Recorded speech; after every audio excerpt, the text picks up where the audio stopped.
सभी भैया बहनों को नमस्कार।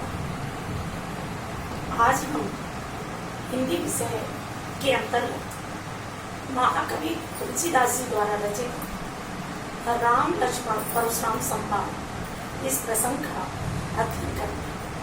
जिन भैया बहनों के पास पुस्तक है वह अपनी पुस्तक में निकालें। इस पद के अंतर्गत उस समय का वर्णन है कि जब राजा जनक ने अपनी पुत्री सीता के विवाह के लिए स्वयंवर रखा था।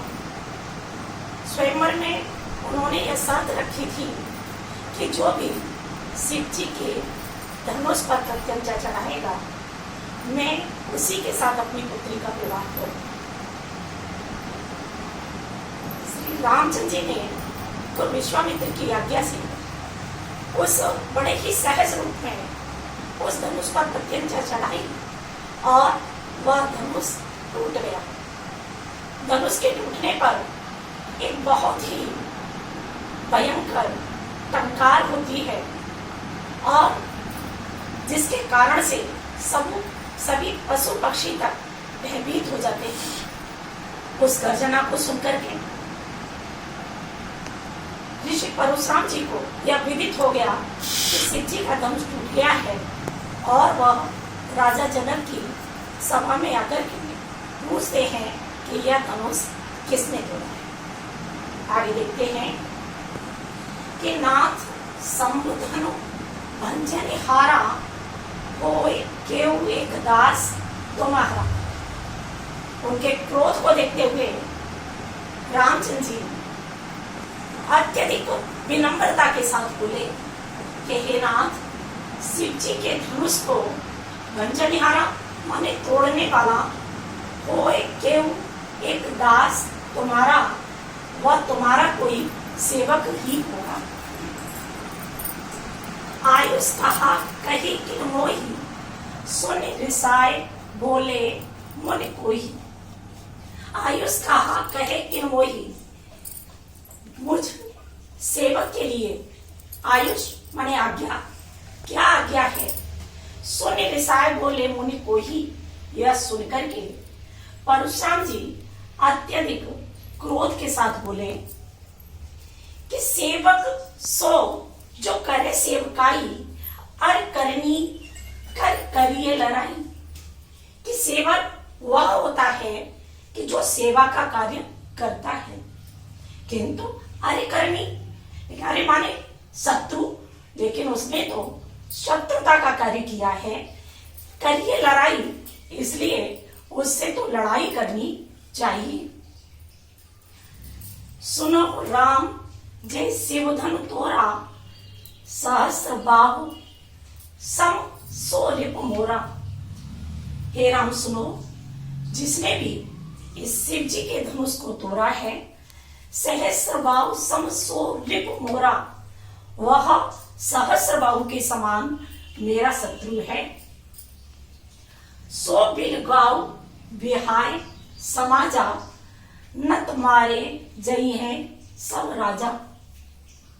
तो जिसने भी शिव जी के धनुष को तोड़ा है, सो बिलगाव माने वह, बिलगाव माने अलग होकर के इस समाज से अलग होकर के खड़ा हो जाए। न तो मारे जई हैं सब राजा, नहीं तो ये सभी राजा मारे जाएंगे। सुन मुनि बचन लखन मुस्काने, बोले परसु धरहि अब माने। उनके ऐसे अहंकार पूर्ण वचनों को सुनकर के लक्ष्मण जी मुस्कुराते हुए बोले परसु धरहि अब माने। और परशु माने फरसे को, धरहि माने धारण करने वाले, अर्थात परशुराम जी की अवमानना करते हुए अर्थात अपमान करते हुए बोले कि बहु धनु ही तोरी लड़काई, कबहु ना असरिस कीने गुसाई। हे गुसाई, ऐसी धनुषियां तो धनुषियां तो तोरी लड़काई, हमने बचपन में ही बहुत सी तोड़ डाली थी। कबहु ना असरिस कीने गुसाई, लेकिन उस समय तो कभी आपने इस प्रकार क्रोध नहीं किया। एक धनु पर ममता कही हेतु, शून्य विषाय कह भ्रगुकुल केतु। ऐ धन पर ममता कही हेतु, इस धनुष पर आपकी इतनी ममता क्यों है, किस कारण से है? इस धनुष पर आपका इतना स्नेह ममता इसने क्यों है? शून्य विषाय कह भ्रगुकुल केतु।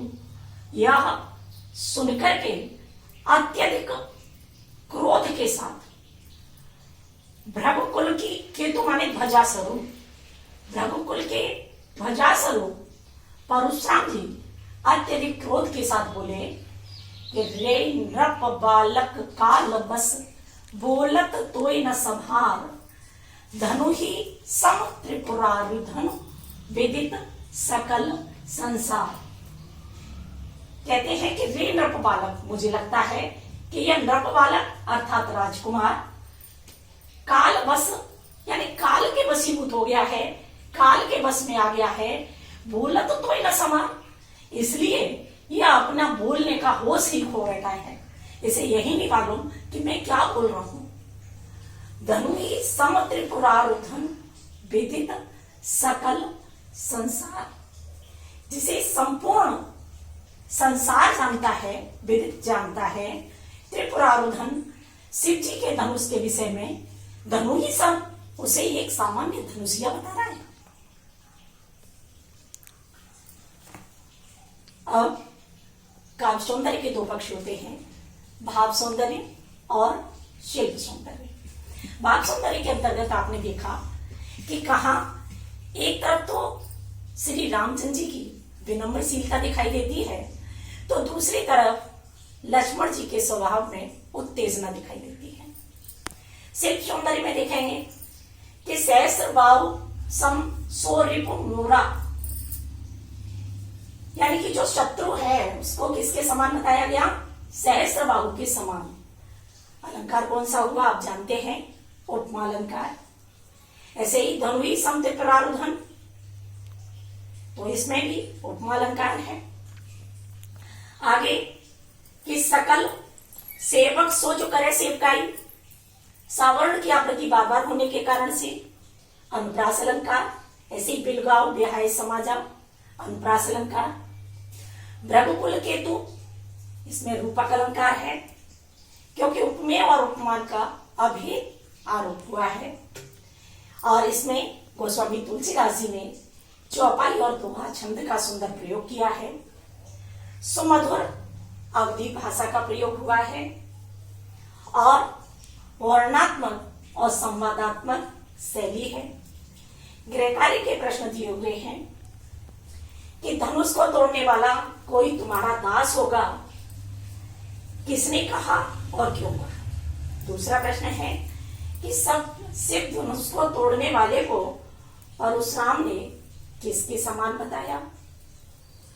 प्रश्न नंबर 3, परशुराम के सेवक और शत्रु के बारे में क्या कहा? प्रश्न नंबर 4, परशुराम जी के वचन सुन लक्ष्मण ने उनकी अवमानना कैसे की? अंतिम प्रश्न है कि लक्ष्मण के कट वचनों का परशुराम पर क्या प्रभाव पड़ा? अर्थ के आधार पर आशा है इन सभी प्रश्नों के उत्तर आप लिखेंगे।